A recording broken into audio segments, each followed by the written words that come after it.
ముందు ఎన్నికల తర్వాత గ్రాటిట్యూడ్ ఉండాల్సిన అవసరం లేదు.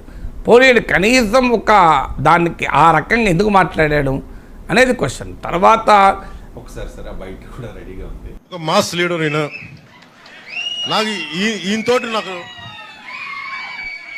బాబు నువ్వు కూర్చోండి, నాకు కనిపించలేదు. నాకు ఈయనతోటి నచ్చుద్ది. ఈయన ముఖస్థితి లేకుండా మాట్లాడతారు. ఈయన నిలబడి అలాంటి వాడు నిలబడితే ఎంత గట్టిగా నిలబడతాడో నాకు తెలుసు. వారి అబ్బాయికి కూడా మనస్ఫూర్తిగా ప్రత్యేకమైన కృతజ్ఞతలు. జూనియర్ వర్మ గారికి, ముఖ్యంగా వర్మ గారికి, నియోజకవర్గం నా గెలుపు మీ చేతుల్లో పెట్టాం.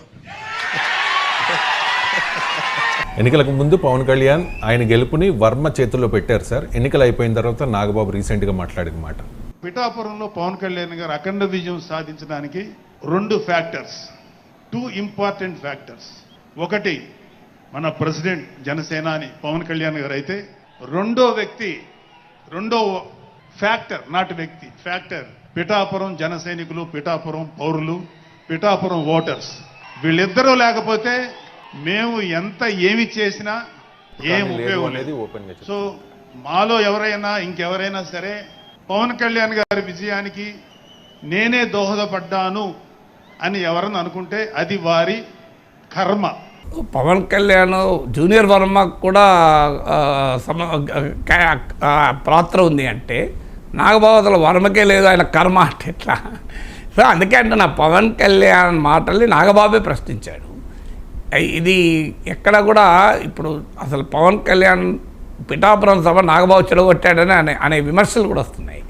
సో అసలు అక్కడ వర్మ ప్రస్తావన ఎందుకు, కర్మ ప్రస్తావన ఎందుకు? అది పిఠాపురం సభ పిఠాపురం కొరకు కాదు కదా పెట్టింది, అది పెట్టింది ఆంధ్రప్రదేశ్ అంతటా జనసేన వైఖరి పంపించడానికి. సమయము లేదు, సందర్భము లేదు చోట నాగబాబు అసందర్భ ప్రస్తావన అది కదా. సో అది జనసేనకు నష్టాన్ని తెస్తుంది, పవన్ కళ్యాణ్ గౌరవాన్ని తగ్గిస్తుంది తప్ప ఎక్కడా పవన్ కళ్యాణ్ ఇమేజ్ను పెంచడానికి ఉపయోగపడదు అది. అందువల్ల ఈ సోషల్ మీడియా యుగంలో నాయకులు తప్పించుకోలేరు. వాళ్ళు అన్న మాటలు వాళ్ళనే వెక్కిరిస్తుంటాయి, ధిక్కరిస్తుంటాయి. సో ఇక టీడీపీ ఎందుకు రియాక్ట్ అవుతలేదు అంటే పవన్ కళ్యాణ్ పట్ల తమకు అచంచల గౌరవం ఉంది అనే అంశాన్ని తెలుగుదేశం పార్టీ జనంలోకి ఎన్నికల ముందు తీసుకెళ్ళి ఎన్నికల తర్వాత కూడా దాన్ని కంటిన్యూ చేయడం ద్వారా పవన్ కళ్యాణ్ సపోర్ట్ బేస్ను టీడీపీకి వ్యతిరేకం కాకుండా జాగ్రత్త పడుతున్నారు. వాస్తవంగా పవన్ కళ్యాణ్ సపోర్ట్ బేస్లోనే అసహనం మొదలైంది, క్షేత్రస్థాయిలో ఇది కనబడుతుంది. అది పవన్ కళ్యాణ్ సపోర్ట్ బేస్ అంటే ఆయనను అభిమానించే ఆయన వ్యక్తిగత అభిమానులు, సినిమా అభిమానులు కావచ్చు, ఆయన వెనకాల బలంగా ఉన్న సామాజిక వర్గం కావచ్చు. So Pawan Kalyan support base ఎలక్షన్స్లో టీడీపీకి జగన్ పుణ్యమా అని, జగన్ దాడి పుణ్యమా అని పూర్తిగా తెలుగుదేశంతో ఐడెంటిఫై అయింది. సో ఆ ఐడెంటిఫై అయిన దాన్ని కొనసాగించాలి కనుక ఎక్కడా పవన్ కళ్యాణ్ గౌరవానికి చంద్రబాబు నాయుడు భంగం కలిగించడు అనేది తెలుగుదేశం ఎస్టాబ్లిష్ చేయాలి. అందుకే పవన్ కళ్యాణ్ హోమ్ మినిస్టర్ పై ఉద్దేశించి నేను అవసరమైతే నేనే తీసుకుంటానన్నా, క్షమాపణ చెప్పమని టీటీడీ చైర్మన్ను డైరెక్ట్గా బహిరంగంగా అభిశంసించిన, ఇవాళ మేమే నిలబెట్టాము 4 దశాబ్దాల టీడీపీని అన్నా తెలుగుదేశం ఎందుకు రియాక్ట్ కాదు అంటే పవన్ కళ్యాణ్ సపోర్ట్ బేస్ను డిస్టర్బ్ చేయకూడదు కనుక రియాక్ట్ కాదు. మరి పవన్ కళ్యాణ్ ఇలా ఎందుకు మాట్లాడతాడు? పవన్ కళ్యాణ్ కూడా తన సపోర్ట్ బేస్ రిటైన్ చేసుకోవాలంటే ఇలా మాట్లాడక తప్పదు. ఎందుకంటే పవన్ కళ్యాణ్ సపోర్ట్ బేసు పవన్ కళ్యాణ్ ముఖ్యమంత్రి కావాలని కోరుకుంటుంది, పవన్ కళ్యాణ్ ఇండిపెండెంట్ అస్తిత్వాన్ని కోరుకుంటుంది.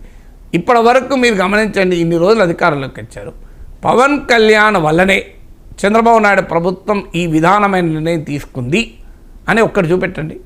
పవన్ కళ్యాణ్ వల్లనే ఆంధ్రప్రదేశ్లో ఈ అభివృద్ధి కార్యక్రమం చంద్రబాబు నాయుడు ప్రభుత్వం నిర్వహించారు అంటే పవన్ కళ్యాణ్ ఐడెంటిఫై అయ్యేటువంటి ఒక్కటి కూడా లేదు ఇప్పటికీ. మీరు అది ఎన్నడో ఒక రోజు జనసేన పట్ల, పవన్ కళ్యాణ్ పట్ల అతని మద్దతుదారుల నుంచి ప్రశ్న రాక తప్పదు.